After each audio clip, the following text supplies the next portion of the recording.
किस श्राप के कारण स्त्री समय से पहले ही विधवा हो जाती है और वह कौन से कार्य हैं जो पतिव्रता स्त्री को अपने जीवन में कभी नहीं करने चाहिए, जिसकी वजह से स्त्रियां समय से पहले ही विधवा हो जाती हैं, जानेंगे एक कथा के माध्यम से। मित्रों, एक बार माता लक्ष्मी भगवान विष्णु से पूछती हैं कि हे प्रभु, औरत समय से पहले क्यों विधवा हो जाती है? तो भगवान विष्णु कहते हैं, आज अचानक से तुम मुझसे यह प्रश्न क्यों पूछ रही हो? तो माता लक्ष्मी कहती हैं, प्रभु, जब मैं आपसे मिलने के लिए आ रही थी तो मैंने मृत्युलोक में देखा कि 3 स्त्रियां जो आपस में सहेली थीं और उनमें से 2 स्त्रियां समय से पहले ही विधवा होकर दुखी जीवन व्यतीत कर रही थीं, जबकि उनमें से एक स्त्री सुहागन होकर के अपने पति के साथ सुखी जीवन जी रही थी। यह बात मेरी समझ में नहीं आई कि एक स्त्री पति के साथ सुखी जीवन व्यतीत कर रही है और वहीं 2 स्त्रियां विधवा होकर दुखी जीवन जी रही हैं, और इसे देखकर मेरे मन में 3 प्रश्न उठने लगे। अब मैं आपसे यह चाहती हूँ कि आप मेरे तीनों प्रश्नों के उत्तर देकर मुझे संतुष्ट करने की कृपा करें। इस प्रकार माता लक्ष्मी की बात को सुनकर भगवान विष्णु कहते हैं, हे लक्ष्मी, तुम मुझे अपने तीनों प्रश्नों को निश्चिंत होकर बताओ। मैं तुम्हें तुम्हारे प्रश्नों के उत्तर देकर तुम्हें पूरी तरह से संतुष्ट करने का प्रयास करूंगा। अब माता लक्ष्मी कहती है, प्रभु, मेरा पहला प्रश्न है, कौन सी स्त्री समय से पहले विधवा हो जाती है और दुखी जीवन व्यतीत करती है? और मेरा दूसरा प्रश्न है, कौन सी स्त्री को जीवन में कभी सुख शांति नहीं मिलती? और मेरा तीसरा प्रश्न है, वह कौन सी चीज है जो एक पत्नी अपने पति के मांगने पर भी पति को नहीं देती? इस तरह माता लक्ष्मी के तीनों प्रश्नों को सुनकर भगवान विष्णु कहते, तुम जिन स्त्रियों की बात कर रही हो उसमें से 2 स्त्रियां समय से पहले ही विधवा होकर अपना दुखी जीवन जी रही हैं, और वहीं पर एक स्त्री सुहागन होकर अपने पति के साथ सुखी जीवन व्यतीत कर रही है। तुम जानना चाहती हो आखिर ऐसा क्यों है, तो मैं तुम्हें एक छोटी सी कहानी सुनाता हूँ, और इस कहानी को बहुत ही ध्यान से सुनना, क्योंकि आधी अधूरी कहानी सुनने वालों को आधा अधूरा ही ज्ञान प्राप्त होता है, जो जीवन में कभी काम नहीं आता। और यदि तुमने ध्यान से सुना तो तुम्हारे तीनों प्रश्नों के उत्तर इसी छोटी सी कहानी को सुनकर तुम्हें मिल जाएंगे और तुम्हें संतुष्टि प्राप्त होगी। फिर माता लक्ष्मी कहती हैं, प्रभु, आप कहानी शुरू करो। मैं कहानी को पूरे मन से सुनूंगी, और जब तक आप कहानी सुनाएंगे तब तक मेरा मन किसी दूसरे स्थान पर नहीं जाएगा, और मैं आज अपने तीनों प्रश्नों का उत्तर जानकर ही रहूंगी। माता लक्ष्मी की यह बात सुनकर भगवान विष्णु कहते हैं, हे लक्ष्मी, सबसे पहले मैं तुम्हें उस स्त्री की कहानी सुनाना चाहता हूँ जो सुहागन बनकर सुखी जीवन जी रही है। और जिस सुहागन स्त्री की तुम बात कर रही हो वह स्त्री और कोई नहीं बल्कि एक राजा के नौकर की पत्नी है। और वह स्त्री जिस नौकर की पत्नी है, उस नौकर को उस पर पूरा विश्वास है कि मेरी पत्नी एक चरित्रवान और पतिव्रता स्त्री है, जिसकी प्रशंसा वह नौकर अपने साथियों में बार बार करता रहता है। और भगवान विष्णु माता लक्ष्मी से कहते हैं कि एक दिन की बात है जब उस राजा के नौकर ने अपनी पत्नी की प्रशंसा इतनी ज्यादा की, यह बात धीरे धीरे फैलते हुए राजा के दरबार में पहुंच गई। और यह बात सुनकर राजा ने अपने नौकर को बुलाया, और उस नौकर से राजा कहने लगे कि तुम हर किसी से कहते हो कि तुम्हारी पत्नी एक चरित्रवान और पतिव्रता स्त्री है। क्या वास्तव में तुम्हारी पत्नी एक चरित्रवान और पतिव्रता स्त्री है? और क्या तुमको पूरा विश्वास है कि तुम्हारी पत्नी एक पवित्र स्त्री है और तुम्हारे अलावा पराये मर्द को आंख उठाकर भी नहीं देखती, और इस बात का कोई सबूत है? राजा की इस बात को सुनकर नौकर कहने लगा, महाराज, मुझे अपनी धर्म पत्नी पर पूरा विश्वास है कि वह एक पतिव्रता स्त्री है और मेरे अलावा वह पराये मर्दों को नहीं देखती। नौकर की इस बात को सुनकर राजा का महामंत्री कहने लगा, यदि मैं तेरी पत्नी का पतिव्रता धर्म नष्ट कर दूं तो तुझे क्या सजा मिलनी चाहिए? फिर नौकर ने कहा, यदि तुम मेरी पत्नी का पतिव्रता धर्म नष्ट कर देते हो तो महाराज, मुझे फांसी की सजा दे देना। और नौकर ने राजा से कहा, महाराज, यदि ये मेरी पत्नी का पतिव्रता धर्म खंडित नहीं कर पाए तो इनको भी कुछ सजा मिलनी चाहिए। नौकर की यह बात सुनकर राजा ने कहा कि मंत्री को भी फांसी की सजा दी जाएगी। मंत्री ने यह बात स्वीकार कर ली और नौकर से पूछा कि क्या वस्तु लाऊं जिससे तू मान ले कि मैंने तेरी पत्नी का धर्म खंडित कर दिया?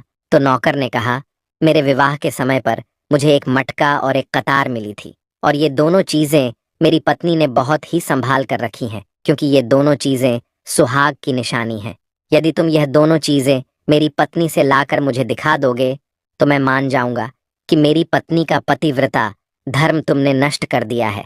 तब मंत्री ने नौकर की यह शर्त स्वीकार कर ली और वह मंत्री शहर में जाता है और एक दूती से जाकर मिलता है, और जो काम कोई नहीं कर पाता वह काम वो दूती कर देती थी। और मंत्री ने उस दूती को सारी बात बताई और कहा, तू कैसे भी करके उस नौकर की पत्नी से मेरा संपर्क करवा दे। इसके बदले तुझे जितना धन चाहिए मैं उतना धन देने को तैयार हूँ। इस तरह मंत्री की बात सुनकर दूती कहने लगी, मंत्री, तुम जिस औरत के बारे में बात कर रहे हो वो औरत पूरी तरह से पतिव्रता है, और वो किसी के बहलाने फुसलाने से तुमको मटका और कतार नहीं देगी, और वो तेरी ओर थूकेगी भी नहीं, और उसके परिवार के व्यक्ति बहुत खूंखार है जो तेरी खाल उतार लेंगे। ये बात सुनकर मंत्री कहने लगा, यदि तू मेरा उससे संपर्क नहीं करवा सकती है तो एक काम कर दे, उसके घर जाकर उसका मटका और कतार चुराकर मुझे दे दे, और उसकी पत्नी के गुप्तांग के पास यदि कोई निशानी हो तो वह निशानी मुझे देखकर बता दे। फिर मैं तुझे मुंह मांगा इनाम दूंगा। तुझे जितना धन चाहिए उतना धन मैं दूंगा। बस तू मेरा यह काम कर दे। मंत्री की ये बात सुनकर दूती धन के लालच में आ गई और उसने कहा, ठीक है, मैं तुम्हारा काम अवश्य करूंगी, लेकिन मुझे मुंह मांगा धन देना पड़ेगा। मंत्री ने कहा, ठीक है। और फिर दूती नौकर के घर जाती है और नौकर की पत्नी से जाकर बोलता है, बेटी, मैं तेरी पति की मौसी हूँ, मैं कई सालों के बाद आई हूँ। फिर उस नौकर की पत्नी ने कहा, आप इतने सालों बाद आई हैं, इसीलिए मैंने आपको पहले कभी देखा नहीं, इसलिए मैं आपको पहचान नहीं पाई। और इस प्रकार वो दूती उस नौकर के घर में मौसी बनकर घुस गई, और नौकर की पत्नी ने दूती को मौसी समझकर बहुत सम्मान दिया, मगर उसे नहीं पता था कि यह एक दूती है और उसके साथ छल करने आई है। और वह दूती उस पतिव्रता स्त्री के साथ में 2 दिन तक रुकी, और जिस समय वह स्त्री स्नान करने लगी तो दूती ने उठकर उस स्त्री की कमर रगड़ने लगी। उस पतिव्रता स्त्री ने बहुत मना किया, फिर भी वह दूती नहीं मानी और कहने लगी, तुम मुझे अपनी बेटी से भी ज्यादा प्यारी लगती हो, तो मना मत करो। काफी दिनों के बाद में मेरी और तुम्हारी मुलाकात पहली बार हुई है। और ऐसा कहकर वह दूती मुख पर हाथ फिराने लगी। फिर आंखों को धुलने के बहाने से उस पतिव्रता स्त्री की आंखों में पानी मार दिया और उस स्त्री की आंखें बंद हो गईं। और इस तरह गुप्तांग के पास में जांघ पर एक तिल था जो दूती ने देख लिया और उसका काम बन गया। और जब स्नान करने के बाद में नौकर की पत्नी रसोई में खाना बनाने लगी तो दूती को मटका और कतार चुराने का मौका मिल गया, और उसने मटका और कतार चुरा लिया, और वहां से ये दोनों चीजें चुराकर भाग गईं और सीधा जाकर मंत्री के पास पहुंची और उस मंत्री को मटका और कतार दे दिया, और उस नौकर की पत्नी के जांघ पर तिल की निशानी है ये भी बता दिया। और मंत्री मटका और कतार लेकर सीधा राजा के दरबार में जा पहुंचा और राजा से कहा, महाराज, मैं नौकर की पत्नी के साथ 2 दिन रहकर आया हूं, और ये मटका और कतार उसी ने मुझे दिया है। इस तरह मंत्री की ये बात सुनकर राजा ने दरबार लगाया और नौकर को बुलाया और मंत्री से सभा में मटका और कतार नौकर को दिखाने के लिए कहा, जो दूती उस नौकर के घर से चुरा कर लाई थी और मंत्री को दिया था। फिर राजा के कहने पर मंत्री ने उस नौकर को मटका और कतार दिखाया और उसकी पत्नी की जांघ पर तिल है ये भी बताया। मंत्री की ये बात सुनकर नौकर मान गया कि वास्तव में आज मेरी पत्नी ने अपना पतिव्रता धर्म पूरी तरह से नष्ट कर लिया है, और नौकर का अपनी पत्नी से विश्वास उठ गया। फिर राजा ने शर्त के मुताबिक नौकर को फांसी की सजा सुनाई और 15 दिन बाद फांसी देने का आदेश दिया, और कहा कि नौकर को 15 दिन के बाद फांसी पर चढ़ाया जाएगा। और फिर नौकर से उसकी अंतिम इच्छा पूछी गई, और नौकर ने कहा कि मेरी अंतिम इच्छा ये है कि मैं आखिरी बार अपनी पत्नी से मिलना चाहता हूँ। और इस तरह राजा ने नौकर को आज्ञा दी कि तुम अपनी पत्नी से मिल सकते हो। फिर नौकर अपने घर गया और अपनी पत्नी से कहने लगा कि तुमने मेरे साथ बहुत बड़ा विश्वासघात किया। मैंने तुम पर विश्वास करके राजा के सामने मंत्री से ऐसी शर्त लगाई थी, और राजा के दरबार में मैंने कहा था कि मेरी पत्नी एक चरित्रवान और पतिव्रता स्त्री है, और उसके पतिव्रता धर्म को कोई नष्ट नहीं कर सकता। यदि कोई नष्ट कर देगा तो मुझे फांसी लगा देना, और तुमने पतिव्रता धर्म नष्ट कर दिया। अब मुझे 15 दिन के बाद में फांसी दे दी जाएगी। तुमने मेरे साथ विश्वासघात किया है। नौकर की ये बात सुनकर उसकी पत्नी ने उसे दूती वाली सारी बात बताई, मगर नौकर को अपनी पत्नी पर विश्वास नहीं हुआ और नौकर राजा के दरबार में पहुंच गया। फिर राजा ने उसे कैद में डलवा दिया। अब नौकर की पतिव्रता पत्नी अपने पति को बचाने के लिए राजा के दरबार में जा पहुंची और राजा से अपने आप को नचनिया बताकर नाच दिखाने की आज्ञा मांगने लगी। और स्त्री की सुंदरता देखकर राजा ने नाचने की आज्ञा दे दी और सभी मंत्री सभा उपस्थित होकर इस सुंदर स्त्री का नाच करवाने की पूरी व्यवस्था करने लगे। और फिर सब मंत्री, महामंत्री, राजा आदि दरबार में उसका नाच देखने के लिए पहुंच गए। और फिर उस नौकर की पतिव्रता पत्नी ने जब नाचना शुरू किया तो उसका नाच देखकर राजा बहुत मोहित हुए। और फिर राजा ने कहा, तुम मुझसे क्या मांगना चाहती हो? मांगो, तुम जो भी मांगोगी मैं तुम्हें दूंगा। फिर उस नौकर की पत्नी ने कहा, महाराज, आपकी सभा में एक चोर है जिसने मेरी सोने की अंगूठी चुराई है और उसे फांसी की सजा दे दीजिए। ये बात सुनकर राजा ने कहा, ठीक है, बताओ मेरे दरबार में तुम्हारा चोर कौन है, मैं उसको फांसी की सजा जरूर दूंगा। और फिर उस नौकर की पतिव्रता स्त्री ने कहा, महाराज, और कोई नहीं, आपके मंत्री ने ही मेरी अंगूठी चुराई है, आप इनको फांसी की सजा दें। जैसे ही मंत्री ने सुना कि ये स्त्री मुझे चोर बता रही है तो तुरंत मंत्री कहने लगा, महाराज, मैं कसम खाकर कहता हूँ कि मैंने इसकी अंगूठी नहीं चुराई है और मैंने इसे आज तक कभी देखा ही नहीं है, तो मैं इसकी अंगूठी कैसे चोरी कर सकता हूँ? मैंने आज तक इसकी शक्ल ही नहीं देखी है, आज पहली बार मैं इसकी शक्ल देख रहा हूँ। और जैसे ही मंत्री ने कहा कि मैंने इस स्त्री की आज तक शक्ल ही नहीं देखी है तो वो स्त्री कहने लगी, महाराज, इस मंत्री ने मुझे पहले कभी देखा ही नहीं, तो आप इससे ये पूछो कि यह मटका और कतार कहाँ से लाया है। और मैं उसी नौकर की पत्नी हूँ जो आपके यहाँ पर नौकरी करता है और आप मेरे निर्दोष पति को फांसी पर चढ़ाने वाले हैं, इसीलिए मुझे नचनिया बनकर आना पड़ा। और अब मैं आपको इस मंत्री की पूरी सच्चाई सुनाती हूँ। ये जो आपका मंत्री है, इसने मेरे पास में अपनी एक दूती को मेरी मौसी बनाकर भेजा था और उसने धोखे से मेरी जांघ के तिल का पता लगाया और उसी दूती ने ये मटका और कतार चुराकर इसको दे दिया।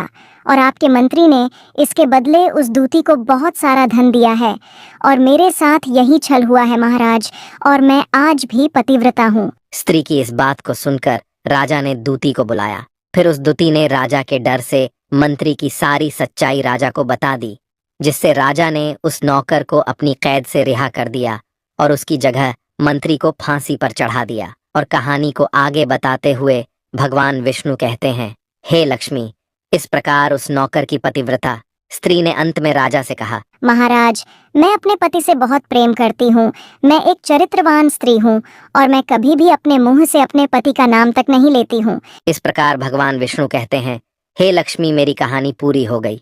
अब तुम अपने तीनों प्रश्नों के उत्तर सुनो। तुम्हारा पहला प्रश्न था, कौन सी स्त्री समय से पहले विधवा हो जाती है? तो जो स्त्रियां अपने मुंह से अपने पति का नाम लेती हैं और उनको हमेशा नाम से ही बुलाती हैं, वे स्त्रियां समय से पहले ही विधवा हो जाती हैं और बिना पति के दुखी जीवन व्यतीत करती हैं। क्योंकि यदि कोई स्त्री अपने पति का नाम मुंह से लेती है तो पति की उम्र कम हो जाती है और समय से पहले ही उस स्त्री के पति की मृत्यु हो जाती है और स्त्री समय से पहले ही विधवा होकर एक दुखी जीवन जीती है। बस यही कारण है कि तुम जिन 3 सहेलियों की बातें कर रही थीं, उनमें से 2 विधवा इसी कारण से हुई हैं और उनमें से एक नौकर की पत्नी थी जो पतिव्रता स्त्री थी। यह स्त्री कभी भी अपने पति का नाम मुंह से नहीं लेती थी, जिसके कारण वह आज भी सुहागन है और सुखी जीवन व्यतीत कर रही है। और वो दोनों स्त्रियों जो समय से पहले विधवा होकर दुखी जीवन जी रही हैं, वो हमेशा अपने पति को नाम लेकर बुलाती रहती थीं, जिसके कारण उनके पति की उम्र कम होती चली गई और फिर उन दोनों के पति की मृत्यु समय से पहले ही हो गई और दोनों स्त्रियां विधवा हो गईं और आज वह दुखी जीवन जी रही हैं। इसलिए किसी भी स्त्री को अपने पति का नाम अपने मुंह से नहीं लेना चाहिए। और तुम्हारा दूसरा प्रश्न था, कौन सी स्त्री को जीवन में कभी सुख नहीं मिलता है और वो पति के होते हुए भी सदा दुखी जीवन जीती है? तो समझ लो, जो स्त्रियां अपने पति की बिना अनुमति लिए किसी तीर्थ स्थान या उत्सव में जाती हैं, वो कभी सुखी जीवन नहीं जी पाती हैं। ऐसी स्त्रियां जीवन भर दुखी ही रहती हैं और उन्हें पति का प्रेम कभी नहीं मिलता। और भगवान विष्णु माता लक्ष्मी से कहते हैं, तुम्हारा तीसरा प्रश्न था कि ऐसी कौन सी चीज है जो एक पत्नी अपने पति को मांगने से भी नहीं देती है? तो समझ लो, वह चीज गाली है। एक संस्कारी और चरित्रवान स्त्री कभी भी अपने पति को गाली नहीं देती है और जो स्त्रियां अपने पति को गाली देती हैं, वो स्त्रियां कभी चरित्रवान नहीं होती और ऐसी स्त्रियां जीवन भर दुखी रहती हैं, उसके जीवन में कभी सुख नहीं आता और समय से पहले ही ऐसी स्त्रियां विधवा हो जाती हैं। और इस प्रकार माता लक्ष्मी कहानी सुनने के बाद में पूरी तरह से अपने तीनों प्रश्नों का उत्तर पाकर संतुष्ट हो जाती हैं और कहती हैं, क्या प्रभु, वास्तव में जो स्त्री चरित्रवान होती है वह कभी दुखी जीवन नहीं जीती है? तो भगवान विष्णु कहते हैं, नहीं, क्योंकि ऐसे घर में लक्ष्मी का सदा वास होता है और वह घर धन दौलत और खुशियों से हमेशा भरपूर बना रहता है और चरित्रवान स्त्रियां हमेशा घर को स्वर्ग बना देती हैं। मित्रों, अगर आपको ये कहानी अच्छी लगी हो तो कमेंट्स में जय श्री विष्णु जरूर लिख देना और वीडियो को लाइक करके चैनल को सब्सक्राइब कर देना। तो बोलो जय माता लक्ष्मी की।